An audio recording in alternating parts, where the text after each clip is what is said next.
사랑나는 축제 전에 그 말씀을 나눴던 본문과 이어지는데요. 그 예수님께서 그 잃은 자가 주님 앞에 돌아온다는 것이 하나님에게 과연 어떤 의미가 있는지 이 세 가지 비유를 연이어서 말씀을 하시는데, 앞선 설교에서는 첫 번째, 두 번째 그 비유를 말씀을 나누었습니다. 첫 번째는 이제 집 나간 잃어버린 양이 방황하고 있는 상황 속에서 목자가 99마리를 버려두고 한 마리를 찾아서 발견하고 나서 기뻐서 즐거워해서 어깨에 메고 들어와서 잔치를 벌이는 그런 그 잃어버린 양을 찾은 목자의 비유고요. 또 두 번째는 10드라크마 중에서 한 드라크마를 잃으면 화폐단입니다. 한 드라크마를 잃어버린 여인이 등불을 켜고 집안을 쓸면서 그를 찾았다가 발견해서 너무 기뻐서 이웃들을 초청해서 잔치를 벌인 정도의 그 기쁨을 누렸다라고 하는 내용이고요. 세 번째 비유는 오늘 본문인데, 이 예수님께서 말씀하신 비유 가운데 이 이른바 돌아온 탕자라고 일컫는 이 비유는 가장 유명하고 또 가장 감동적인 비유로 또 오는 성도들이 다 그렇게 알고 있는 그런 내용입니다. 먼저 누가복음 15장 7절 말씀을 좀 보시면요, 같이 읽겠습니다. 내가 너희에게 이르노니 이와 같이 죄인 한 사람이 회개하면 하늘에서는 회개할 것 없는 의인 99으로 말미암아 기뻐하는 것보다 더하리라. 아멘. 이 말씀은 지난번 살펴보았던 말씀이고, 이 말씀이 하나님 아버지의 기쁨이 얼마나 큰 것인가라고 하는 것을 더 강조하기 위해서 돌아온 탕자의 비유를 예수님께서 꺼내시는데, 세 단락으로 구분이 됩니다. 첫 번째 단락은요, 한 아버지의 두 아들이 있었는데 둘째 아들이 아버지에게 어차피 상속받을 유산 지금 내게 주소서, 그래서 그 재산을 취해서 먼 나라로 가서 허랑방탕하게 살다가 비참한 재경에 이르게 되었다라고 하는 내용이 첫 번째 단락이고요. 두 번째 단락은 자신의 비참함과 어리석음을 깨닫고 이제 아버지에게로 내가 돌아가야 되겠다 결단하고 돌아가서 아버지와 만남을 갖고, 또 아버지는 그 아들을 끌어안고 너무 기뻐서 잔치를 벌이는 아버지의 환대가 나와 있는 그런 내용이 두 번째 단락입니다. 세 번째 단락은 우리가 오늘 읽지 않은 본문인데요, 그 돌아온 그 아들을 못마땅하게 여기는 사람, 그 장남이 아버지가 그 아들을 다 말썽만 부리고 돌아왔는데 뭐가 좋다고 그렇게 다 잔치를 벌이는가 하는 것을 아주 시기하고 못마땅하게 여기는 큰아들이 이제 등장을 하죠. 이렇게 세 단락으로 이루어졌는데, 오늘 말씀은 첫 번째, 두 번째 단락까지만 살펴보고요, 또 다음 주에는 세 번째 큰아들이 등장하는 그 내용을 보도록 하겠습니다. 여러분 짐작하시고 아시다시피 그 아들은 누구를 말하는 겁니까? 모든 인간들, 우리를 말하는 것이고요. 그리고 아버지는 하나님 아버지를 의미합니다. 이 둘째 아들의 구체적인 행위를 성경에 나와 있는 것을 좀 구체적으로 우리가 관찰함으로 말미암아 우리 삶 가운데 어떤 메시지가 있는지 함께 좀 귀 기울여 보는, 상고하는 그런 시간이 되기를 원합니다. 히브리인들의 재산 분배 절차는요 매우 단순해요. 자식들이 있으면 n분의 1로 다 나눕니다. 근데 장남은 각자 나눈 것에 2배의 몫을 주는 거예요. 그래서 그 가문을 잇는 어떤 권리와 책임까지도 같이 주면서 재산을 2배를 주고요. 다른 아들들은 형님의 그 절반만큼을 나눠서 받습니다.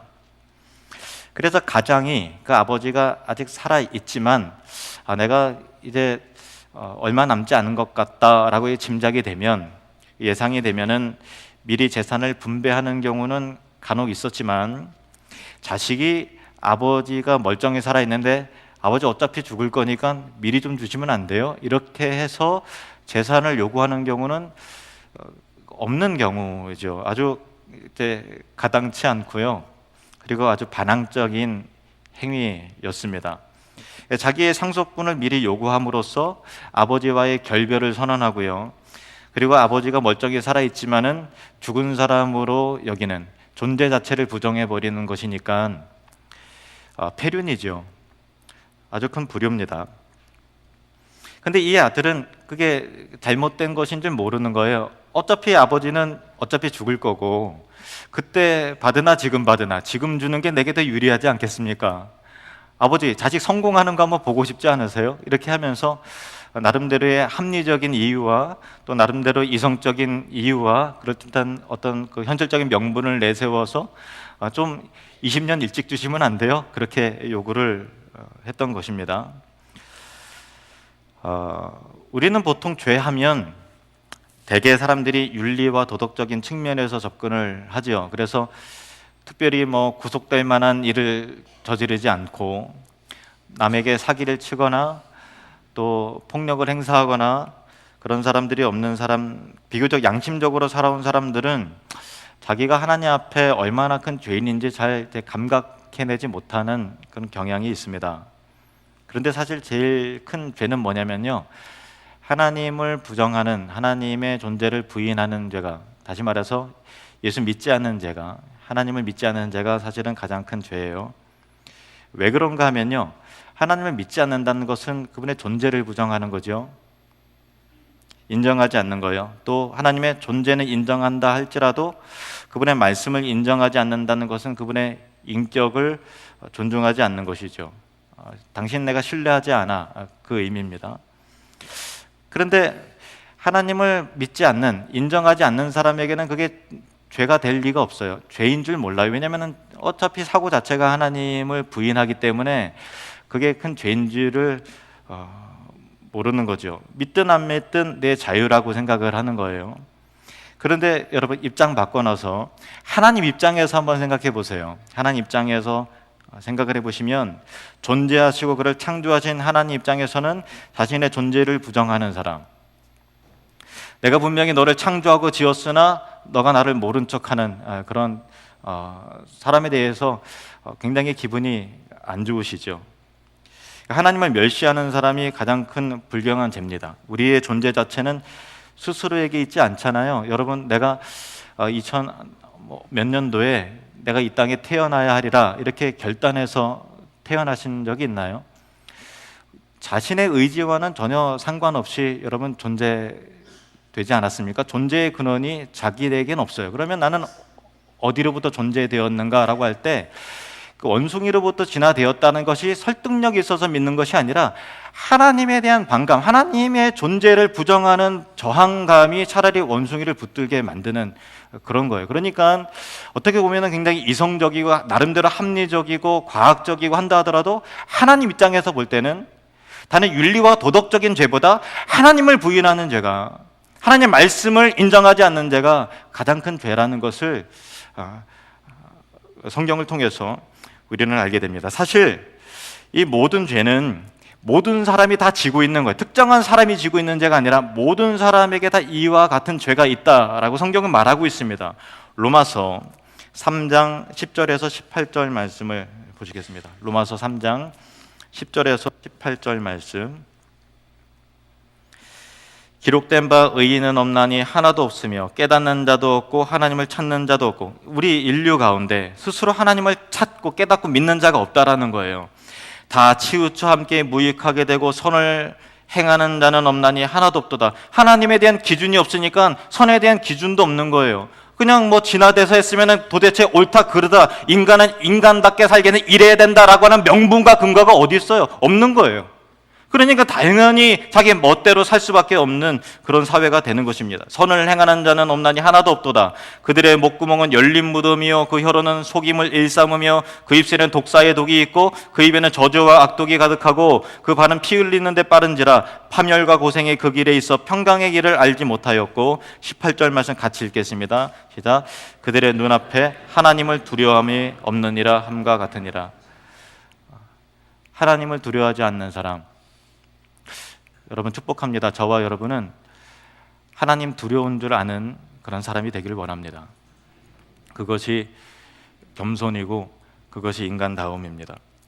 이 둘째 아들은 아버지가 멀쩡히 살아계심에도 불구하고 없는 존재로 여겼어요. 어차피 죽을 거 이왕 미리 주십시오. 그렇게 이야기를 하는 거예요. 죽은 사람 취급한 것 같이 아버지를 향한 반항적이고 적대적인 그 단절을 선언하는 큰 불효, 그것이 이 둘째 아들이 갖고 있었던 문제였어요. 물론 둘째 아들은 지금 그것이 잘못인 줄 모르고 있습니다. 근데 이 아버지는 그래, 너가 그런 마음을 품고 있으니 내 마음은 참 아프고 섭섭하다마는 그래, 너가 원하는 대로 내 뜻대로 한번 해보거라. 그렇게 해서 소유의 재산의 일부를 나누어 주었습니다. 둘째 아들이 가능한 집 멀리 떠나서 먼 나라로 가서 허랑방탕하게 하고 싶은 대로 다 하고 살다가 돈을 탕진했습니다. 그런데 그 시점 그 나라에 심각한 기근이 흉년이 들었습니다. 이것은 단순한 우리가 겪는 물가가 오르고 또 금리가 막 2배, 3배씩 올라서 막 힘겨워하는 정도가 아니라 생존의 위협을 받는 당시의 흉년이다라고 하면은 가슴이 철렁거릴 만한 그런 것입니다. 역사가들은요, 고대 사회 속에서 흉년이 닥치면은 풀을 뜯어 먹고 나무 껍질도 벗겨 먹고 신발 가죽도 이제 불려서 먹고, 그리고 또 쓰레기도 먹고 심지어는 죽은 지 얼마 안 되는 사람의 인육까지도 먹었다라고 이렇게 그 기괴한 일들이 주림을 통해서 일어나게 되는 것이죠.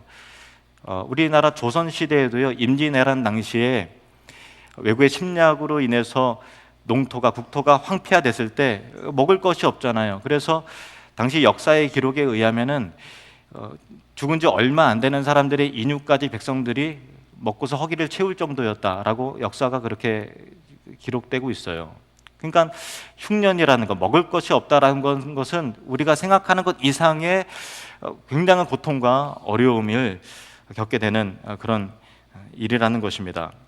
그 아들은 어떻게든 내가 살아남아야 되겠기에 남의 집에 들어가서 돼지를 치고 먹이는 일을 했습니다. 이러다가 굶어 죽겠다는 생각에 체면과 상관없이 사회적으로 가장 밑바닥에 있는 사람들이 하는 일을 하기 시작했던 것입니다. 그러다가 경기가 어려우니까 돼지의 그 주인이 제때 임금을 주지 못하니까 자기 먹을 것도 그 돼지가 먹는 쥐엄 열매도 먹지 못하는 그런 상황이에요. 그 쥐엄 열매라는 것은 가죽처럼 그 질긴 거 껍질 안에 콩처럼 이렇게 들어가 있는 그런 그 씨앗이 들어 있는데, 이것이 사람은 먹는 음식이 아니고요, 가축들에게도 평상시에는 주지는 않는데 줄 게 없으면 하는 수 없이 꺼내주는 것이 바로 쥐엄 열매였다고 그래요. 그러니까 사람이 먹는 음식이 아니고 돼지가 먹는, 돼지도 별로 달가워지는 음식도 먹을 게 없어서 차라리 돼지가 부러울 지경이라고 하니 그 비참한 상황을 성경이 이렇게 묘사하고 있는 것입니다. 16절, 17절 말씀을 보시겠습니다. 16절, 17절 시작. 그가 돼지 먹는 쥐엄 열매로 배를 채우고자 하되 주는 자가 없는지라. 이에 스스로 돌이켜 이르되 내 아버지에게는 양식이 풍족한 품꾼이 얼마나 많은가. 나는 여기서 줄여 죽는구나. 뭘 깨달은 거예요? 내가 뭐보다 못하다, 돼지보다도 못한 삶을 살고 있다고 깨닫는 순간, 잘 보세요, 그 내가 돼지보다도 못한 존재로 지금 살고 있다라고 하는 것, 자기의 현실과 어떤 영적인 부분들이 깨달아지는 순간, 자기 비참함을 깨닫는 순간 불꽃이 확 일어나듯이 어두운 껍질이 벗겨지고 명료해지는 거예요. 이게 굉장히 중요합니다. 그래서 이 17절 말씀 보면 이에 스스로 돌이켜라고 해요. 스스로 돌이켜라고 해요. 제정신이 들었다는 거예요. 그전에는 죄인 줄 몰랐어요. 내 마음대로 한다고 해도 된다고 생각해서 내가 주인이라고 생각해요. 그런데 자기 비참함을 본 거예요. 근데 비참한 정도가 나는 정말 개되지마도 못한 그런 상태구나, 내 영적인 상태가, 내 현실적인 상태가 이런 상태구나라는 걸 깨닫는 순간 명료해지는 거예요. 사람은 내 존재 자체가 지금 사람답지 못하다는 것을 깨달을 때 비로소 사람이 될 가능성이 열리는 것입니다. 자신의 영적 빈곤과 비참함을 깨닫는 것으로부터 하나님의 은혜는 시작이 됩니다. 그 아들은 돼지를 보면서 자기 아버지의 하인들을 떠올렸어요. 우리 아버지 집의 하인들은 그래도 배부르게 먹고 또 쉬는 시간도 막 주어지게 되고 또 정말 아버지의 그 사랑도 많이 받으면서 그렇게 정말 알콩달콩하게 일도 하면서 살고 있는데 나는 정말 이렇게 현실이 이렇구나라는 것을 깨닫게 된 거지요. 너무나 비교되는 현실에 다음에 해결책을 생각을 했던 것입니다. 18절, 19절 말씀입니다. 18절, 19절 같이 읽겠습니다. 시작. 내가 일어나 아버지께 가서 이르기를 아버지, 내가 하늘과 아버지께 죄를 지었사오니 지금부터는 아버지의 아들이라 일컬음을 감당하지 못하겠나이다. 나를 품꾼의 하라로 보소서 하리라 하고. 아멘. 죄인 줄 몰랐는데요, 이제는 이게 죄라는 것을 알게 됐어요. 이것이 영적인 죄라는 것을 깨닫게 된 거예요. 단순한 관계적인 측면이 아니라 하늘과 아버지께 죄를 지었사오니, 하늘과 아버지께 죄를 지었사오니.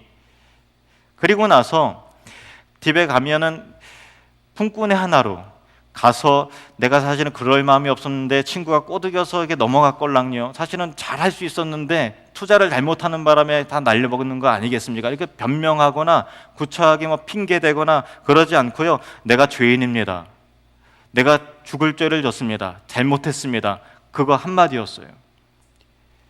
여러분, 주님 앞에 나아간다는 것은 이런 것입니다. 핑계대지 마십시오. 환경 때문에 어쩔 수 없는데요, 내가 지금 부모 잘못 만나서 이 지경에 빠진 것 아닙니까? 내가 잘할 수 있었는데 나를 도와주는 사람이 없었어요 라고 하는 것이 아니라, 주여, 나는 죄인입니다. 자기의 억울함을 말하지 않습니다. 어쩔 수 없다는 핑계대지 않습니다. 모르고 그랬다고도 변명하지 않습니다. 이 아들의 생각은 진심이었습니다. 내가 하늘과 아버지께 죄를 지었습니다. 그리고 아들 스스로가 아버지와의 결별을 선언하고, 그리고 아버지를 죽은 자 취급했던 것이 어떤 것인가를 깨닫게 되었습니다. 그래서 감히 이미 단절을 선언했기 때문에 아들의 지위에서 가는 것이 아니라 종의 위치에서, 주여, 하인 쓰듯이 나를 받아봐 주시고 일할 테니까 품삯을 줘서 먹을 거를 좀 주시면 안 되겠습니까? 내가 이렇게 요청을 해야 되겠다라는 마음으로 간 것입니다. 20절 말씀입니다. 20절 시작. 이에 일어나서 아버지께로 돌아가니라. 아멘. 다시 한번 읽겠습니다. 시작. 이에 일어나서 아버지께로 돌아가니라. 많은 사람들이요, 19절은 있는데 20절은 없어요. 후회는 하는데 삶을 변화시키지 않습니다. 반성은 하는데 주님께로 돌아오지 않습니다. 정말 중요한 것은 20절이 있는 삶을 살아야 되는, 이에 일어나서 아버지께로 돌아가니라. 여러분, 여러분의 삶에 놀라운 전환이 이루어지기를 축복합니다. 의식이 변화될 뿐만 아니라 삶의 방향이 전환이 되어져서 거룩한 뜻을 품고, 거룩한 비전을 품고, 거룩한 방향으로 나아가는, 아버지께로 나아가는 은혜가 있기를 원합니다. 성공한 사람은 고향에 돌아가기 쉽습니다. 그러나 실패한 사람은 고향에 돌아가기 쉽지 않습니다. 이 아들은 모든 자존심을 다 내려놓았습니다. 가족뿐만 아니라 같이 일하는 품꾼들, 야, 정말 이렇게 지가 잘난 척하더니 정말 잘됐다, 이렇게 하는 비난받은 거 전혀 두렵지 않다라는 마음으로 다 내려놓고, 주변의 시선 다 내려놓고, 자존심 다 내려놓고 주님 앞에, 아버지께 갔던 것입니다. 회개는 단지 후회하는 것이 아니라 삶을 하나님께로 돌이키는 것입니다. 같이 따라해 볼까요? 회개는 단지 후회하는 것이 아니라 삶을 하나님께로 돌이키는 것이다. 삶이란 무엇입니까? 단순한 의식의 변화입니까? 아니요. 여러분의 시공간 안에서 벌어지는 내용이 바뀌어야 되는 일들입니다. 삶의 변화가 저와 여러분에게 이루어지길 원합니다. 마태복음 3장 8절 말씀 보시겠습니다. 같이 읽겠습니다. 시작. 그러므로 회개에 합당한 열매를 맺고. 회개라는 것은 반드시 열매를 맺혀야 됩니다. 돌이킴의 열매, 삶의 열매. 찬양은요, 곡조 있는 기도예요.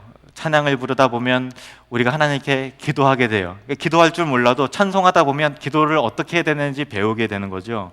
요즘 나오는 찬양 보면은 굉장히 영감이 있고 하나님을 예배하고 찬송하고 또 하나님 위로하심과 사랑을 노래하는 정말 아름다운 찬양들이 참 많이 있어요. 그런데 제 개인적인 생각에 조금 아쉬운 거는 뭐냐면요, 우리가 딱 불렀을 때 아름답고 우리를 하나님의 사랑을 느끼게 하는 찬양 참 많이 있지만은 우리의 죄를 깨닫게 하고 회개의 고백과 간증이 담긴 찬양은 그렇게 많지 않아요. 그거는 아쉬워요.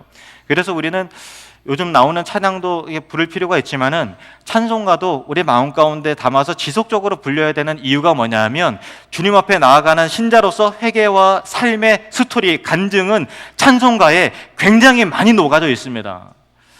우리 찬송가 273장 같이 한번 좀 불러보겠습니다. 정말 여러분, 이 찬양은 곡조 있는 기도예요. 기도하는 마음으로, 우리의 마음과 진심을 담은 마음으로 같이 한번 찬양하겠습니다.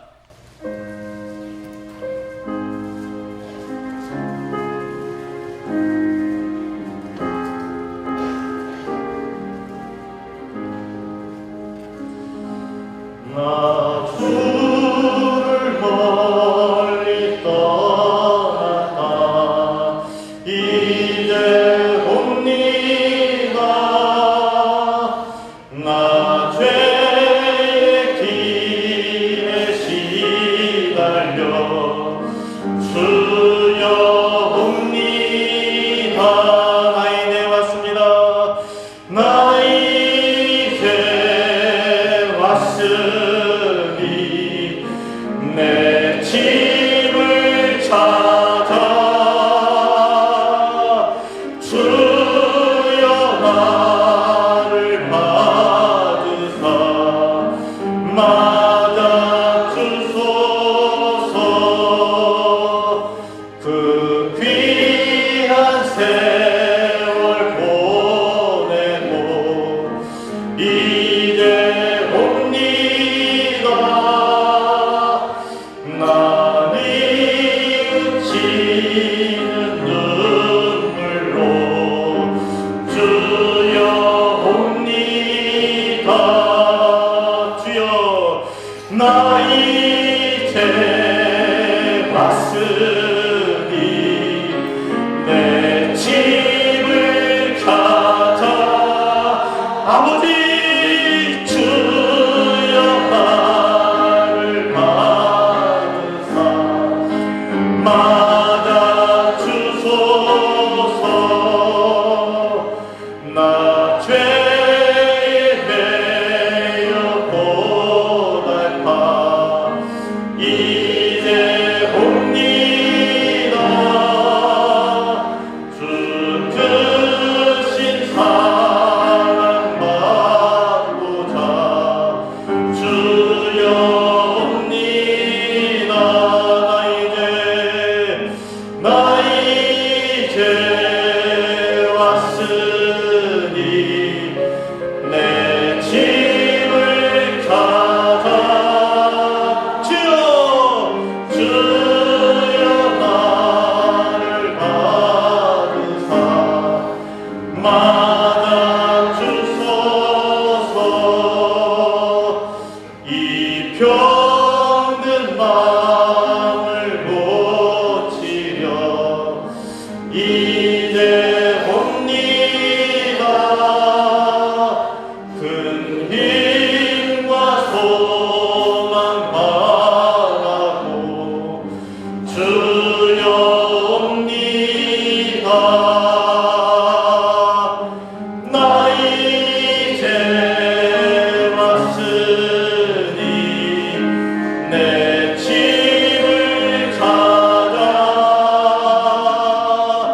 주여 나를 받으사 맞아 주소서. 나 바랄 것이 무언가 우리 주 예수 날 위해 주님 나가시 믿고 옵니다.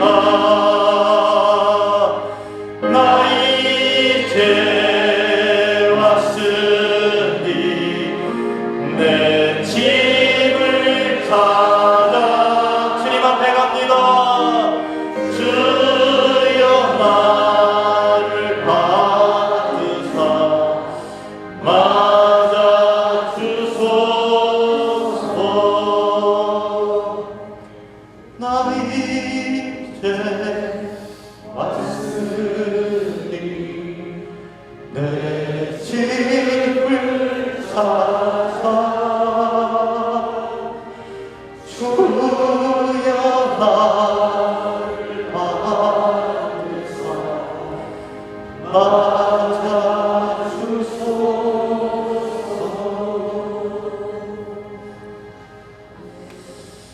여러분, 탕자가 돌아왔을 때 이제 어떤 일이 일어났을까요? 성경은 놀라운 스토리를 이어서 말씀하고 있습니다. 20절부터 24절 말씀. 이에 일어나서 아버지께로 돌아가니라. 아직도 거리가 먼데 아버지가 그를 보고 측은히 여겨 달려가 목을 안고 입을 맞추니 아들이 이르되 아버지, 내가 하늘과 아버지께 죄를 지었사오니 지금부터는 아버지의 아들이라 일컬음을 감당하지 못하겠나이다 하나, 아버지는 종들에게 이르되 제일 좋은 옷을 내어다가 입히고 손에 가락지를 끼우고 발에 신을 신기라. 그리고 살진 송아지를 끌어다가 잡으라. 우리가 먹고 즐기자. 이 내 아들은 죽었다가 다시 살아났으며 내가 잃었다가 다시 얻었노라 하니 그들이 즐거워하더라. 아직도 거리가 먼데 아버지가 그를 보고 먼저 발견한 사람은 아버지였어요. 아버지가 어제도 오늘도 동구 밖에 나가서 이 아들이 돌아와야 되는데, 이 아들이 고생하고 있을 텐데 언제 돌아오나 이렇게 기다리셨다는 것입니다. 그리고 먼저 달려간 사람은 아들이 아니라 아버지였습니다. 신발이 벗겨지는 줄도 모르고 달려가서 그 목을 와락 끌어안고 입을 맞추면서 즐거워했습니다. 그리고 아들을 향해서 제일 좋은 옷을 입히고 손에 가락지를 끼우고 아들로서의 모든 지위와 권한과 영광을 회복시켜 주셨습니다. 아버지는 묻지 않았습니다. 너 그 돈 어디다 썼냐? 과거를 묻지 않았습니다. 실패를 캐묻지 않으셨습니다.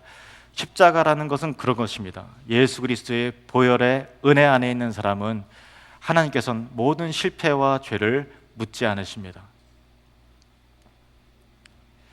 예수 그리스도 안에 있는 하나님 아버지의 사랑은 우리가 생각하는 것 이상입니다. 여기 돌아온 탕자의 비유는 비신자가, 하나님을 믿지 않았던 사람이, 예수님을 거절했던 사람이 믿음을 갖고 돌아오는 것, 반드시 그것만을 의미하지 않습니다. 이미 예수님을 믿고 있었고 하나님의 자녀가 되었지만 영적인 침체에 빠진, 기도를 잃어버리고 영적인 삶을 잃어버린 모든 성도를 위한 메시지이기도 합니다. 우리가 주님 앞에로 돌아오기로 결단할 때, 우리가 주님 앞에 다시 신실해지기로 결단하고 내가 다시 한번 예배를 회복하리라 결단을 하고 내가 다시 기도를 회복하리라 결단할 때 하나님께서는 여러분에게 다시 기회를 주시고 인생 가운데 놀라운 회복을 허락해 주시는 좋으신 아버지이십니다. 다시 저와 여러분의 믿음이 회복되어지고 주님 앞에 다시 신실해지고 다시 순결해지고 다시 예배와 기도가 회복되어서 하나님 아버지의 기쁨의 재회를 맛보는 모든 성도들이 되시기를 주님의 이름으로 축원합니다.